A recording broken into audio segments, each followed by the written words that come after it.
નમસ્કાર, અમારી news channel news for કાઠિયાવાડને લાઈક કરો, શેર કરો અને સબસ્ક્રાઇબ કરો. News for Kathiawad. નમસ્કાર.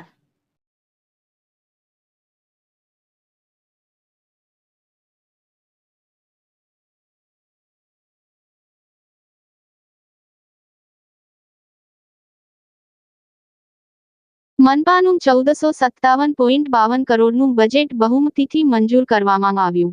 સ્ટેન્ડિંગ કમિટી ચેરમેને બજેટ વિકાસલક્ષી હોવાનું જણાવ્યું. મહિલા, બાળકો, યુવાઓને ધ્યાને રાખી બજેટ બનાવ્યું હોવાનું ગણાવ્યું. બીજી તરફ વિપક્ષ પ્રમુખ લલિત પરસાણાએ આ બજેટ બીજેપી લક્ષી બનાવ્યું હોવાનું જણાવ્યું. ગત વર્ષની યોજનાઓ પૂર્ણ નથી થઈ ત્યારે ખોટા ખર્ચ બજેટમાં દર્શાવ્યા. જૂનાગઢ મનપા બજેટમાં બીજેપી શહેર પ્રમુખ અને પ્રદેશ અધ્યક્ષનું નામ મૂકતા સખત વિરોધ કર્યો.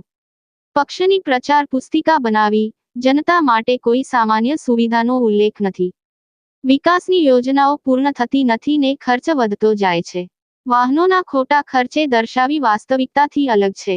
જો બજેટ મુજબ યોજનાઓ પૂર્ણ નહીં થાય તો કાન પકડી પૂર્ણ કરાવીશું.